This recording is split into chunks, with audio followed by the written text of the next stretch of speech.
Assalamualaikum warahmatullahi ta'ala wabarakatuh. Alhamdulillah, wassalatu wassalamu ala rasulillah wa ala alihi wa sahbihi man tabi'awalah. Rabbi syrah li sadri wa yassir li amri wa nu'tatan min lisani yafqahu qawli. Subhanaka la ilma lana illa ma 'allamtana innaka antal alimul hakim. La hawla wa la quwwata illa billahil 'aliyil 'azim. La hawla wa la quwwata illa billahil 'aliyil 'azim. La hawla wa la quwwata illa billahil 'aliyil 'azim. Qala Allah Ta'ala fi Qur'anil Karim, "Ashkartum la azidannakum wa in kafartum in adzabi lasyadid." Shadaqallahul 'azim. Amma ba'd. Hadirin hadirat yang dihormati dan yang dirahmati oleh Allah Ta'ala sekalian. Alhamdulillah, syukur kita kepada Allah Subhanahu Ta'ala kerana pada kesempatan ini dapat kita berkumpul bersama lagi untuk sama-sama kita dalam program Celik Nurani dalam segmen Celik Al-Quran.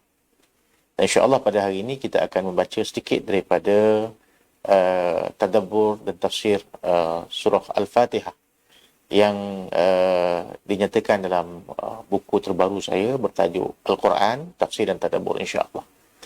Baik, kita akan membicarakan berkenaan dengan surah Al-Fatihah. Ya, surah Al-Fatihah adalah merupakan satu surah yang masyhur di antara kita. Ya, kerana dia adalah merupakan salah satu di antara rukun-rukun salat kita. Ya, untuk kita membaca dia dengan tertil, dengan secara tajwid, ya, supaya salat kita itu sah. Ya, jadi surah Al-Fatihah adalah merupakan satu surah yang menjadi pembukaan kepada Al-Quran. Ya, merupakan surah yang pertama yang bila kita buka Al-Quran, kita akan mulakan dengan surah Al-Fatihah. Sebab itu dikatakan pembuka kepada Al-Quran, Fatihatul Kitab. Ya. Jadi bila mana kita membaca Al-Quran, kita mulakan dengan pembacaan surah Al-Fatihah. Baik. Surah Al-Fatihah ini kalau kita lihatkan, dia adalah merupakan makiyah, bilangan ayatnya 7. Ya, ada 7 ayat. Termasuklah di situ Bismillahirrahmanirrahim. Baik, surah Al-Fatihah namakan juga dengan Ummul Kitab. Ya, yang bermaksud ibu kepada Al-Quran. Kerana ia merujuk kepada keseluruhan makna Al-Quran itu. Ya. Jadi kalau kita lihatkan ini di antara perkara yang menjadi nama-nama kepada Al-Quran. Ya. Dinamakan sebagai Ummul Kitab. Ya. Sebagaimana yang disebutkan dalam sebuah hadis Nabi sallallahu alaihi wasallam, sebagaimana didatangkan oleh Ibnu Katsir, bahawa Nabi sallallahu alaihi wasallam telah bersabda, "Alhamdulillahi Ummul Quran wa Ummul Kitab wa sab'u mathani wal Quranul Azim." Sesungguhnya Alhamdulillah itu atau suratul Fatihah itu adalah Ummul Quran, yang ibu kepada Al-Quran, dan dia juga adalah merupakan Ummul Kitab dan juga Sab'ul Mathani. Ya, Sab'ul Mathani ini maksudnya 7 ayat yang diulang-ulangkan. Ya, maka ini adalah merupakan satu nama daripada Al-Fatihah itu. Ya, dan dia juga bernama, dia juga dinamakan dengan Syafi, ya, Syafiyah. Yang kalau kita lihatkan dalam sebuah hadis Nabi sallallahu alaihi wasallam, Nabi sallallahu alaihi wasallam telah menyatakan, ya, dalam satu hadis riwayat daripada Abu Sa'id secara marfu', dikatakan Fatihatul Kitab syifaa'un min kulli sam. Ya, maksudnya Fatihatul Kitab, iaitu surah Al-Fatihah itu merupakan ubat penawar bagi segala racun. Dan juga dikenali dengan nama Ar-Ruqyah. Ya. Juga dinamakan sebagai Ar-Ruqyah. Maksudnya yang boleh digunakan untuk mengubat akan segala penyakit, ya, dengan izin Allah SWT. Baik, sebagaimana kalau kita lihatkan, pernah satu ketika, ya, Abu Sa'id membacakan dia kepada seorang lelaki yang disengati dengan kalajengking. Ya. Maka di waktu itu Abu Sa'id telah membacakan Al-Fatihah dan kemudiannya baik, ya, akan perkara ataupun apa yang ada pada penderitaan yang ada pada lelaki tersebut, sehingga akhirnya dapat untuk bergerak seperti biasa. Ya. Maka di waktu itu Nabi SAW menyatakan kepada Abu Sa'id Al-Khudri ini, "Wa ma yudrika annaha ruqyatun." Siapakah yang memberitahu kamu bahawa Al-Fatihah itu adalah ruqyah? Yang nama juga adalah ruqyah juga, ya. Jadi ini di antara nama-nama bagi suratul Fatihah. Ya. Dan dia juga dinamakan sebagai Al-Wafiyah. Ya, Al-Wafiyah maksudnya yang lengkap. Kerana ia melengkapi makna seluruh Al-Quran. Ya. Dan juga dinamakan sebagai Al-Kafiyah yang bermaksud yang mencukupi. Kerana dengan membacanya ketika qiyam, solat sudah memadai untuk sah. Manakala tanpa membacanya menyebabkan seseorang itu batal solatnya. Jadi inilah yang kita namakan sebagai Al-Fatihah itu. Ya. Jadi kalau kita tengok dalam solat ya, dalam solat ini wajib kita baca Al-Fatihah. Malah dalam sebuah hadis yang sahih bahawa Nabi SAW telah membawa satu hadis qudsi bahawa sesungguhnya Allah Ta'ala telah berfirman, qasamtu salata baini wa baina 'abdi nisfain. Bahawa aku bahagikan solat itu antara aku dan hamba-Ku itu menjadi dua bahagian, kata Allah. Fa idza qala al-'abdu alhamdulillahi rabbil alamin, qala Allah hamidani 'abdi. Dan bila mana hamba-Ku itu membaca alhamdulillah rabbil alamin, maka Allah menyatakan telah memujilah aku bagi hamba-Ku. Jadi dalam hal ini Allah membahagikan salat itu kepada dua bahagian. Satu bahagian untuk Allah, satu lagi bahagian untuk makhluknya. Dan di waktu itu kita bercakap-cakap dengan Allah SWT dengan perantaraan Al-Fatihah tadi. Maka dalam hal ini, bila mana kita membaca Al-Fatihah, sebenarnya kita sedang bermunajat kepada Allah. Sebab itu salat ini sebenarnya dia adalah tempat bermunajat, mahal munajat kita dengan Allah Subhanahu Wa Taala. Yang di waktu itu Allah akan membukakan bagi kita akan satu bentuk perasaan, hubungan secara terus dengan Allah Subhanahu Wa Taala. Sehinggalah kita bila kita menyatakan alhamdulillah rabbil alamin, kita mengatakan, kita melafazkan perkara itu, Allah SWT menyatakan hamidani abdi. Alhamdulillah rabbil alamin ar-rahmanir rahim. Allah akan menjawab perkara itu. Maliki yaumiddin. Allah akan menjawab semua perkara itu dengan seolah-olah kita bercakap-cakap dengan Allah Subhanahu Wa Taala. Jadi sebab tu bila mana kita salat ni sebenarnya kita sedang berhadapan dengan zat yang telah menjadikan langit dan bumi. Wajjahtu wajhiya lilladzi fatara as-samawati wal ardi hanifan musliman wa ana minal musyrikin. Aku menghadapkan wajahku kepada zat yang telah menciptakan seluruh langit dan bumi ini. Dan sesungguhnya aku adalah merupakan seorang yang hanif, yang mentauhidkan Allah Ta'ala, dan bukanlah aku ini seorang yang musyrik. Jadi ini adalah bacaan dalam doa iftitah kita ketika mana kita solat. Jadi termasuk juga dikatakan makna daripada surah Al-Fatihah itu Al-Kafiyah. Yang maksudnya yang mencukupi, kerana dia cukup di situ bila mana membaca surah Al-Fatihah dalam qiyamnya, maka sembahyangnya sah walaupun tidak baca surah. Baik, dinamakan juga dengan nama Al-Asas. Al-Asas maksudnya diibaratkan asal Al-Quran yang merupakan surah yang pertama menurut tertib penyusunan. Jadi dia adalah merupakan ibarat sesuatu yang menjadi asas kepada Al-Quran. Jadi semua perkara yang ada dalam Quran itu sebenarnya ada di dalam Al-Fatihah. Sebagaimana dikatakan para ulama, seluruh isi Al-Quran itu terhimpunnya dalam Al-Fatihah. Dan seluruh isi Fatihah itu terhimpunnya dalam Bismillahirrahmanirrahim. Dan seluruh Bismillahirrahmanirrahim itu dihimpunkan dalam kalimah pertama dalam Bismillah, ataupun huruf yang pertama dalam Bismillah itu adalah pada huruf ba-nya. Bikana makana wa biyakunu ma yakun.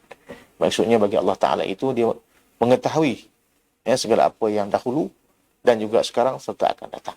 Allah Ta'ala menentukan yang dahulu, sekarang dan juga akan datang. Jadi itu kata para ulama yang dikatakan bahawa sesungguhnya kalau nak mengetahui Al-Quran itu secara keseluruhan, maka lihatlah kepada Al-Fatihah itu. Makna Al-Fatihah itu. Sehingga kan Al-Fatihah itu menjadi sesuatu yang kemudiannya menjelaskan apa yang menjadi rangka kasar kepada perjalanan Al-Quran itu. Hubungan di antara Khalik dan makhluk. Yang semuanya itu dalam kalimah Bismillahirrahmanirrahim. Maksudnya, semua perkara di atas muka bumi ini, semuanya adalah merupakan atas rahmat Allah. Sebab Rahman Ar-Rahim itu adalah berasaskan daripada rahmat Allah. Itu adalah merupakan sifat Allah yang tidak mempunyai sempadan, rahmat Allah Ta'ala kepada makhluk dia. Dan semua Allah Ta'ala ciptakan itu dia adalah kecintaan dia kepada makhluk, rahmat dia kepada makhluk. Jadi ini sesuatu yang dapat kita faham daripada kata-kata para ulama itu. Yang kalau kita tengokkan Suratul Fatihah ini dia mempunyai tafsiran yang sangat dalam, sangat sangat luas, tafsiran Al-Fatihah itu. Yang dikatakan Sayyidina Ali karamallahu wajhahu mengatakan, kalau aku nak menguraikan saja bismillah itu, maka tentulah 40 ekor unta tidak akan mampu untuk menanggung akan huraiannya, tafsirannya. Ada kunci-kunci di atas pentafsirannya tersebut. Jadi memang perkara itu adalah merupakan sesuatu yang sangat dalam ilmunya tentang Al-Quran. Jadi adalah merupakan nama Al-Asas. Nama Al-Asas artinya ibarat daripada Al-Quran yang merupakan surah pertama yang menurut tertib penyusunannya. Dan juga dinamakan dengan Alhamd. Maksudnya segala pujian. Kerana ia bermula dengan kalimah ini. Kalau kita belajar dalam ciri-ciri surah itu. Terdapat surah-surah yang dia dinamakan surah-surah yang dimulakan dengan kalimah Alhamdu. Itu adalah merupakan salah satu dari ciri surah. Selain daripada ada huruf qasam atau huruf sumpah, ada yang dikatakan sebagai huruf-huruf muqatta'ah, huruf-huruf yang terpotong-potong, yang menjadi ciri-ciri surah. Ada 10 ciri surah yang kita bahaskan dahulu. Alhamdu adalah salah satu di antara surah, namun ataupun ciri-ciri surah yang dapat kita kenal pasti sebagai ciri surah yang tertentu. Jadi Alhamdulillah ini adalah merupakan satu surah yang dimulakan dengan Alhamdu. Dan juga disebutkan sebagai Sab'ul Mathani ataupun makna 7 tempat berhenti, ataupun sesuatu yang diulang-ulangkan dia, yang dibacakan berulang-ulang. Itu adalah merupakan dinamakan Sab'ul Mathani. Ada 7 tempat berhenti, 7 ayat, dan diulang-ulang akan bacaan Al-Fatihah itu, khususnya dalam solat. Maka itu di antara kelebihan-kelebihan surah Al-Fatihah ataupun nama-namanya. Nama-namanya. Baik. Tersebut dalam Sahih Al-Bukhari bahawa Rasulullah SAW telah bersabda daripada Abu Sa'id bin Al-Mu'alla bahawa Nabi sallallahu alaihi wasallam telah bersabda atau kama qala law 'allimannaka a'zamu suratin fil Qur'an qala alhamdulillahi rabbil alamin ya sab'ul matani wal Qur'anul 'azim alladhi utituhu atau kama qala. Yang maksudnya aku akan ajarkan kepada kamu satu surah yang merupakan satu surah yang teragung dalam Al-Quran. Iaitulah Alhamdulillahi Rabbil Alamin. Yang mempunyai 7 tempat berhentinya. Dan merupakan ayat Quran yang agung yang dikurniakan kepadaku. Maka surah Al-Fatihah itu diwahyukan di Mekah. Dan bilangan ayatnya adalah 7 ayat berdasarkan ijma' ulama. Dinamakan Al-Fatihah kerana surah tersebut menjadi pembuka kepada Al-Quran. Yang ini merupakan surah yang pertama daripada segi tertib penyusunannya dalam Al-Quran. Tertib mushaf. Walaupun bukan daripada tertib nuzulnya. Ataupun dari segi tertib penurunannya. Jadi ini yang kita katakan tadi, namanya Sab'ul Mathani. Surah ini walaupun pendek, sebenarnya ia merangkumi segala pengertian objektif dan perbendaharaan Al-Quran secara umum. Justru surah ini juga dikenali dengan nama Ummul Quran. Jadi ini di antara perkara yang dapat kita lihat dalam pemaknaan terhadap surah Al-Fatihah itu. Baik. Kalau kita lihat dalam surah Al-Fatihah, dia ada secara umumnya 7 ayat yang dapat kita lihat, yang mana dimulakan dengan Bismillahirrahmanirrahim. Kalau kita tengok dalam apa yang dinyatakan dalam mazhab kita Syafi'i rahimahullah ta'ala, bismillah itu termasuk di dalam surah Al-Fatihah. Walaupun dalam setengah mazhab yang lain mengatakan bahawa bismillah itu tidak termasuk di dalam surah Al-Fatihah. Tapi itu perbahasan, tak apalah, perbahasan yang agak panjang berkaitan dengan itu. Cuma kita dalam mazhab kita, mazhab Syafi'i mengatakan surah atau ayat bismillah itu termasuk di dalam surah Al-Fatihah. Baik. Dan dimulakan dengan bismillahirrahmanirrahim. Dengan nama Allah yang Maha Pengasih, lagi yang Maha Pemurah, lagi Maha Penyayang. Jadi kalau kita lihatkan di dalam ilmu tafsir, kalau kita lihatkan, bismillah adalah merupakan permulaan yang agak janggal sebenarnya. Sebab dimulakan dengan harfu jar ataupun dengan huruf ba, bismillah. Maksudnya dalam hal ni dia ada takdirnya yang dihilangkan. Mesti ada permulaannya. Jadi kata setengah ulama dalam perbahasan mengatakan bahawa sesungguhnya yang dihilangkan ialah abda'u. Aku mulakan sesuatu. Abda'u bi bismillah. Maksudnya di situ ada fi'il dan fa'ilnya.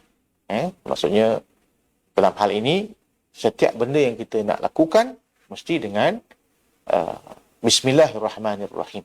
Dengan nama Allah yang Maha Penyayang lagi Maha Mengasihani. Baik.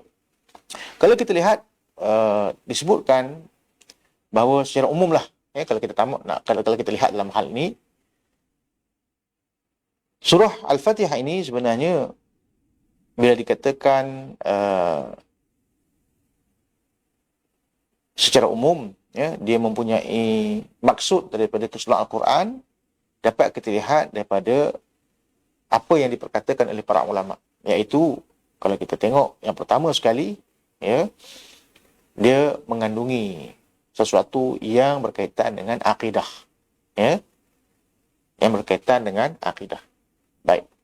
Kalau kita tengok, akidah ini merangkumi keimanan kita kepada Allah SWT, kepada sifat-sifat Allah, keesaannya, kurniaan nikmatnya, keimanan kita kepada hari kiamat, qada dan qadar, dan itu adalah merupakan teras di dalam agama, sebab agama ini terbina di atas 3 teras. Pertama akidah, yang keduanya adalah syariah, yang termasuk di situ ibadah, dan yang ketiganya adalah akhlak kita dengan Allah Subhanahu Wa Taala, ataupun kita sebutkan akidah, syariah dan akhlak. Itu 3 asas dalam membentuk agama, dan semua itu adalah Fatihah sebenarnya. Kalau kita tengokkan. Jadi kalau kita tengokkan di sini, ayat pertama sampai ayat kelima tu, bismillahirrahmanirrahim, alhamdulillahirabbil alamin, arrahmanirrahim, maliki yaumiddin. Ini adalah merupakan manhaj kita dalam akidah. Iyyaka na'budu wa iyyaka nasta'in. Ini adalah manhaj kita dalam membentuk akidah. Yang menjadi teras yang pertama bagi agama. Jadi kita lihatkan pertama sekali dengan nama Allah yang Maha Penyayang lagi Mengasihani. Di sini dapat kita faham bahawa segala apa yang kita lakukan itu dengan nama Allah Ta'ala. Yang nama Allah SWT ini adalah merupakan satu lafaz yang menunjukkan kepada zat dia. Sebagaimana kita belajar dalam ilmu tauhid, nama adalah sesuatu yang ditunjukkan kepada zat. Dan zat bagi Tuhan kita namanya Allah. Maka dengan nama Allah, apa pun kita lakukan dengan nama Allah. Yang Maha Pengasih lagi Maha Penyayang. Yang kedua-duanya, Rahman dan Rahim ini, kalau dari segi perbahasan nahunya itu, dia ada atas wazan fa'lan. Rahman. Itu lebih umum kepada seluruh makhluknya. Termasuklah orang kafir. Tapi kalau Rahim itu lebih khusus kepada orang mukmin, iaitu atas wazan fa'il.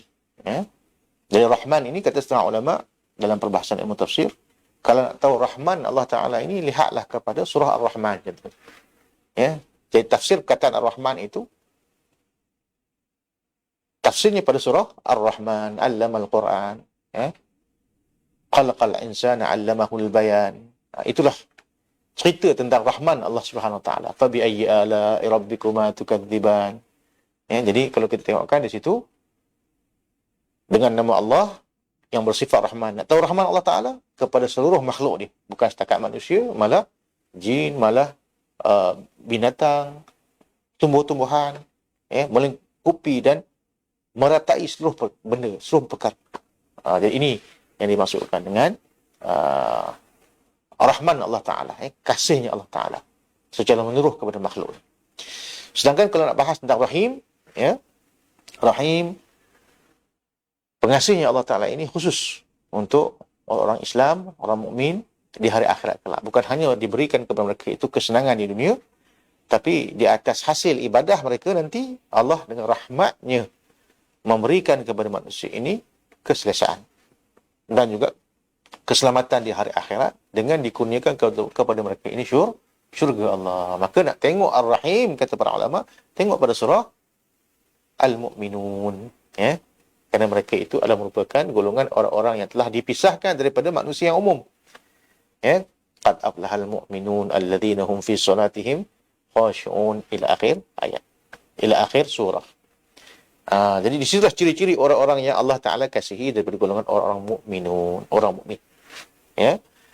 Jadi dalam bismillah ini saja sudah dapat kita faham, sudah dapat kita faham manhaj jalan keselamatan dan manhaj jalan kesesatan, kemungkaran. Ya Allah menyatakan dalam Quran dalam surah yang lain, wa hadainahu najdain, dan kami telah hidayahkan kepada mereka itu dua jalan, jalan kebaikan dan jalan kefasikan. Fa alhamaha fujuraha wa taqwaha qad aflaha man dzakkaha wa qad khaba man dassaha. Allah ilhamkan kepada manusia itu dua jalan, fujuraha wa taqwaha, jalan kefasikan dan jalan ketakwaan. Beruntung mereka yang mengikut jalan kebaikan, rugilah mereka yang mengikut jalan kefasikan. Jadi keuntungan bagi orang yang bertakwa itu adalah dengan mengikut jalan-jalan kebaikan.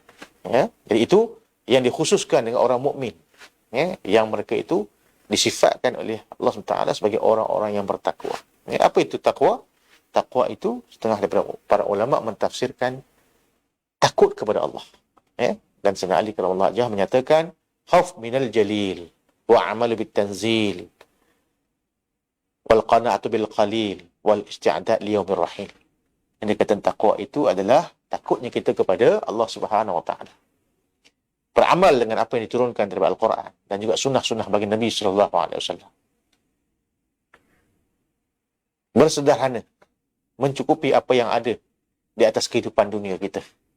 Dan yang keempat tadi, isti'dad li yaumir rahim. Kita bersiap-siap sedia dengan amalan kita sebelum datangnya kematian, untuk kita berubah alam daripada alam dunia kepada alam akhirat, untuk kita berhijrah daripada alam dunia ke alam akhirat. Jadi itu empat ciri orang yang bertakwa tadi: takut kepada Allah, beramal dengan Quran dan Sunnah.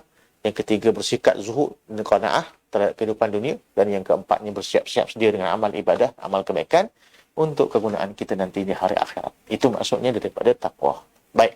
Jadi ini yang kita dapat melihat daripada Bismillahirrahmanirrahim. Di situ sudah jelas kepada kita manhaj akidah, ataupun penjelasan tentang mana jalan orang yang diberikan kebaikan, mana jalan yang diberikan untuk orang-orang yang diberikan kepada mereka itu kesesatan. Jadi dalam hal ini Allah SWT bagi manusia itu pilih yang mana yang terbaik untuk mereka itu. Jadi ini adalah merupakan sesuatu yang dapat kita faham daripada Bismillahirrahmanirrahim dalam kehidupan kita. Baik. Jadi bila kita sebut Alhamdulillahirabbil alamin, segala puji bagi Allah Ta'ala, Tuhan sekalian alam, maka di sini dapat kepada kita kefahaman, bahawa segala pujian itu kepada Allah. Segala pujian itu adalah nyata dia kepada Allah, tidak pada yang lain. Jadi dalam sebuah hadis Nabi sallallahu alaihi wasallam menyatakan bahawa Allah SWT mensifatkan dirinya itu dengan Alhamdulillah, dengan segala pujian bagi dirinya, segala keagungan bagi dirinya. Jadi ini adalah merupakan sesuatu yang dapat difahami, daripada perkataan segala puji bagi Allah. Seluruh pujian itu tenggelamnya itu di dalam pujian kepada Allah Subhanahu wa taala. Ya. Jadi dalam hal ini setiap apa yang Allah bagi kepada kita, ya, sebenarnya adalah merupakan atas dasar rahmat dan kasih sayang, ya, di atas dasar pujiannya kepada sekalian makhluknya. Kerana kalau kita buka dalam kitab-kitab tauhid, bila sebut saja tentang alhamdulillah ini, segala puji bagi Allah ini dibagi berempat. Ya. Ada puji Allah bagi zatnya. Ada puji Allah bagi makhluknya. Ya. Ada puji makhluk bagi Allah dan ada puji makhluk sesama makhluk. Ya. Jadi ada 4 bentuk pujian ini. Pujian Allah kepada Allah dengan zatnya. Itu adalah merupakan pujian yang tertinggi. Dan semua pujian yang kita sebutkan tadi, 4 itu, puji Allah kepada Allah, puji Allah pada makhluk, seperti mana Allah puji Nabi sallallahu alaihi wasallam, Allah puji orang beriman, Allah puji orang bertakwa. Dan begitu juga puji makhluk kepada Allah Taala dengan zikir, dengan segala apa yang menjadi amal ibadahnya kepada Allah Taala, itu semuanya kembali kepada Allah. Dan semua tenggelam di dalam kenikmatan yang Allah bagi kepada kita. Ya. Dan kita mengatakan segala puji bagi Allah, kita mengucapkan puji bagi Allah Taala ni sebenarnya kenapa? Kerana kalau kita tengoklah, kenapa dikatakan seluruh pujian itu kembali kepada Allah? Sebab kalau kita tengok pada kehidupan kita zahir ni, biasanya kita kena kerja dulu baru dia beri balasan, betul tak? Kita kena, katalah kita bekerja dengan majikan kita, hujung bulan baru dapat gaji. Masuk kerja dulu, buat kerja dulu baru dia bagi balasan. Tapi Allah tak. Allah bagi pada kita ni nikmat dulu. Allah bagi kita panca indera, Allah Ta'ala bagi kita nikmat pemikiran, ilmu, ya, keadaan yang baik. Allah bagi kepada kita, baru kemudiannya Allah minta untuk kita beribadah. Jadi, itu yang dimaksudkan segala puji bagi Allah. Dengan keadaan di mana seluruh pujian itu tenggelam dalam pujian kita kepada Allah Ta'ala. Sebab Allah maha baik dengan kita. Ya. Allah maha pengasih lagi maha penyayang terhadap kita. Dibagi kepada kita ni segala-galanya dulu. Kemudian barulah kita ni ditaklifkan untuk beribadah kepadanya. Itu pun kalau kita tengok syarat mukallaf pada lelaki 15 tahun. Barulah sampai dijatuhkan taklif. Kalau wanita tu datang khid yang pertama mungkin 9-10 tahun. Ya, begitu Allah Ta'ala bagi kepada kita dulu nikmatnya dan kemudian barulah ditaklifkan kepada kita syarat. Jadi maha baiknya Allah Ta'ala di situ. Ya, jadi alhamdulillahirabbil alamin. Nak syarah panjang Fatihah ni panjang sangat dia punya nak dilihat daripada pelbagai sudut. Sebab dia mengandungi seluruh isi Quran sebenarnya. Ya. Baik. Jadi alhamdulillah segala puji bagi Allah. Ya. Rabbul alamin, segala puji bagi Allah, Tuhan sekalian alam. Ya. Maksudnya di sini jelas menunjukkan kepada kita bahawa Allah lah yang menciptakan sekalian alam. Ya. Dan diturunkan Al-Quran ini adalah untuk seluruh makhluknya, jin, manusia, ya, sebagaimana firman Allah Taala, liyakuna lil alamin nadhira, dan agar dia menurunkan Al-Quran yang memberikan peringatan kepada seluruh alam. Jadi Al-Quran adalah merupakan satu yang diturunkan untuk sekalian alam. Jadi alhamdulillahirabbil alamin, segala puji bagi Allah Taala, Tuhan yang menciptakan sekalian alam. Dan ada setengah ulama menyatakan dalam tafsir, mengatakan alhamdulillah, segala puji bagi Allah. Perkataan Allah Ta'ala itu menunjukkan uluhiyahnya. Sedangkan perkataan Rabb di situ menunjukkan rububiyah. Rububiyah itu adalah Allah Ta'ala bukan setakat menjadikan alam, tetapi Allah Ta'ala mentarbiyah alam itu. Ya, berasal dari Rabba yurabbiyu tarbiyatan. Allah mentarbiyah alam ini. Bukan setakat Allah menciptakan dan Allah tinggalkan begitu saja. Tidak. Allah menciptakan dan kemudian Allah Ta'ala menyempurnakan ikmal syai' ila syai'. Kata Al-Baydawi yang dikatakan tarbiyah itu menyempurnakan sesuatu itu kepada sesuatu yang lebih baik. Gitulah Allah Ta'ala ciptakan alam. Allah ciptakan kita dan Allah Ta'ala memperbaiki keadaan kita itu supaya lebih baik daripada masa ke semasa.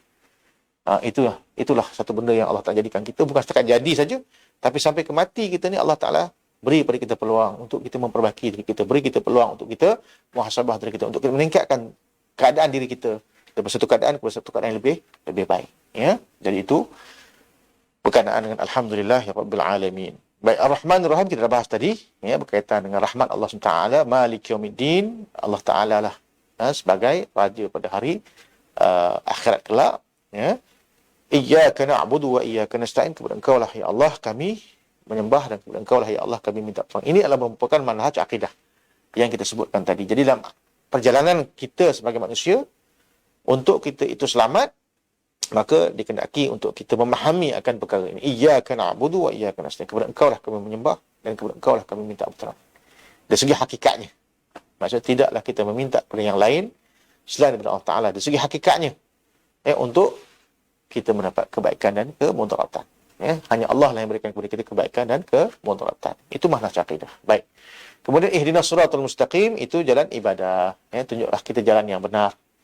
Jalan yang benar itu dengan mengikuti akan Nabi SAW yang berpandukan kepada Al-Quran. Jadi Quran dan Sunnah. Nabi SAW menyatakan, aku tinggalkan kepada kamu dua perkara, kamu tidak akan sesat selama-lamanya kalau kamu berpegang dengannya. Itulah Al-Quran dan Sunnah Nabi SAW. Jadi ini termasuk dalam ibadah kita, termasuk dalam sesuatu yang menjadi pegangan dan manhaj kehidupan kita, yang perlu kita ikuti supaya manhaj ibadah kita itu menjadi ibadah yang sempurna sisi Allah SWT. Dan yang ketiga tadi, siratal ladzina an'amta 'alaihim ghairil maghdubi 'alaihim waladdallin, itu manhaj kehidupan. Maksudnya jalan orang-orang yang kau beri nikmat kepada mereka. Tafsirnya itu pada surah An-Nisa, Allah menyatakan dalam surah An-Nisa ayat 69, tak silap saya, Allah menyatakan, wa may yuti'illahu war rasul fa ulaika ma'al ladzina an'ama Allah 'alaihim minan nabiyyin wasiddiqin wasyuhada'i wassalihin wa hasuna ulaika rafiqa. Dan Allah menyatakan, barang siapa yang taat kepada Allah dan Rasul, maka mereka akan diberikan nikmat sebagaimana diberikan nikmat kepada orang yang diberikan nikmat itu daripada golongan orang-orang yang dikatakan golongan para nabi, siddiqin, syuhada dan salihin, dan mereka adalah sebaik-baik teman bagi kita. Jadi tafsiran itu kalau kita tengokkan dalam surah An-Nisa, di situ ayat dengan ayat ditafsirkan. Jadi kalau kita, itulah manhaj kehidupan kita. Jadi kesimpulannya, untuk ayat yang daripada 1 ke 5 itu adalah berkaitan dengan akidah, ibadah. Pada ayat yang ke-6, untuk kita memohon kepada Allah Ta'ala itu pertolongan, hidayah, ikhlas, istiqamah dan kesatuan ummah.